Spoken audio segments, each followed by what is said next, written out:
Hello दोस्त।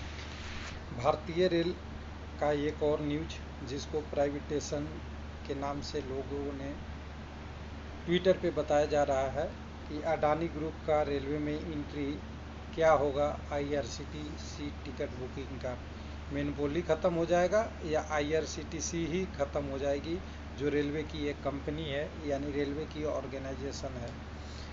अब दोनों चीज़ें हो सकता है फ्यूचर में, लेकिन न्यूज क्या है उसके बारे में बताएंगे। अडानी लैब रेलवे की एक बुकिंग प्लेटफॉर्म जो ऑथराइज है, जिसको बोलते हैं B2C, business to customer services को हायर कर रही है और बाय कर रही है, सीधा सीधा कहें।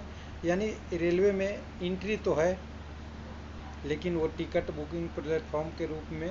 लेकिन आगे हो सकता है बड़े बड़े कंपनी आगे भी बढ़ती है, तो यहाँ से क्या अंतर पड़ेगा, टेक्निकली डिटेल देखेंगे। बाकी चीज़ें जो होती है वो रूल के हिसाब से होती होगी।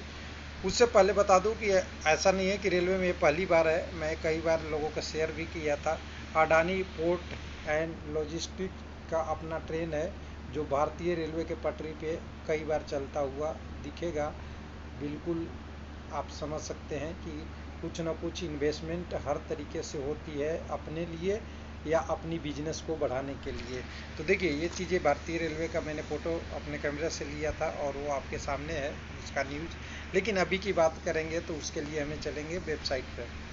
वेबसाइट पे जाएंगे तो यहाँ पे हम एक आईआरसीटीसी ने अपने बिजनेस कस्टमर को बताता है कि किसको किसको हमने ऑथराइज सर्विस प्रोवाइड किया है, एजेंट के रूप में या बिजनेस टू बिजनेस और बिजनेस टू कस्टमर दोनों के रूप में कंपनी के नाम से। इस पीडीएफ को हम डाउनलोड कर लेंगे, 5 पेज का पीडीएफ है, थोड़ा सा इससे आपको समझ में आएगा कुछ चीज़ें। तो ये देखिए, जो जो सर्विस है, रेलवे की सर्विस चलाने के लिए बहुत सारे चीज़ों की ज़रूरत पड़ती है आईआरसीटीसी को। हालांकि रेलवे का ऑर्गेनाइजेशन, रेलवे अपनी काम को आईआरसीटी के द्वारा कराती है, जितनी भी बुकिंग या होटल से रिलेटेड जो भी एडिशनल सर्विसेज है ट्रेन के अलावा। तो इसमें देखिए, गवर्नमेंट की जॉब की तैयारी करने वाला का तो ऐसे भी आईआरसीटीसी में डायरेक्ट नहीं अप्लाई करते थे, वहाँ एक कंपनी जैसा ही ट्रीट होता था। तो यहाँ पे ज़्यादा अंतर नहीं पड़ेगा। लेकिन हम यहाँ पे जो बात करने वाले हैं, जो चीज़ आपको बताने वाले हैं, जो चीज़ आपको पता चला है, वो है list to business service provided. इसमें 11वें नंबर पे जो कंपनी है स्टार्क इंटरप्राइजेज लिमिटेड, जिसको ट्रेन मैन के नाम से जाना जाता है, इसको एक्वायर करने के लिए अडानी की एग्रीमेंट हो चुकी है। यानी ये 30 कंपनियों में से एक कंपनी है आईआरसीटीसी का, जो टिकट बुकिंग के लिए प्लेटफॉर्म पर प्रोवाइड कराती है। और टिकट आप जानते हैं आईआरसीटीसी से भी आप बुक कर सकते हैं, आईसीआईसी बैंक से भी कर सकते हैं, कोटक महिंद्रा से भी कर सकते हैं, माई ट्रिप से भी कर सकते हैं, क्लियर ट्रिप से भी कर सकते हैं, अमेजन पे प्राइवेट लिमिटेड से भी कर सकते हैं, या आप वीवो ग्रुप प्राइवेट लिमिटेड वगैरह वगैरह 30 कंपनियां हैं जिसको ऑथराइजेशन प्रोवाइड किया गया है, जो रेलवे से एग्रीमेंट के साथ, कमीशन के साथ और टिकट बुक करा सकते हैं डायरेक्ट कस्टमर।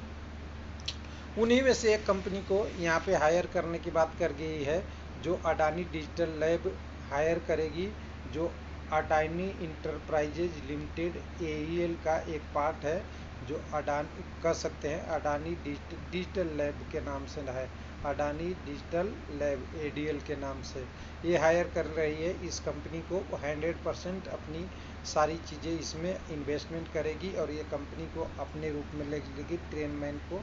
तो लोग कह रहे हैं, इसी की बात हो रही है कि अगर ऐसा हुआ तो एंट्री से आईआरसीटीसी में पहले एंट्री होगा कंपटीशन के रूप में, बाद में आईआरसीटीसी को ही ख़त्म कर दिया जाएगा।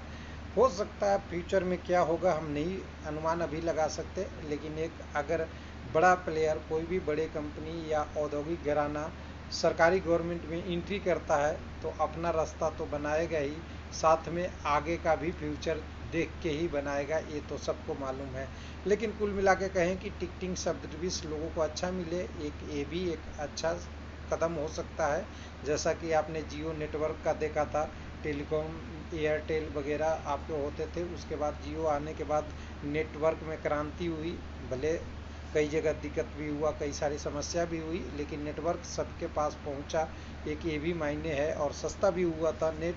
लेकिन अगर ऐसे ही अगर IRCTC में कंपटीशन शुरू हुआ तो IRCTC जो रेलवे का एक कंपनी है, हो सकता है फ्यूचर में कुछ ना कुछ झेलना पड़े। थैंक यू, धन्यवाद।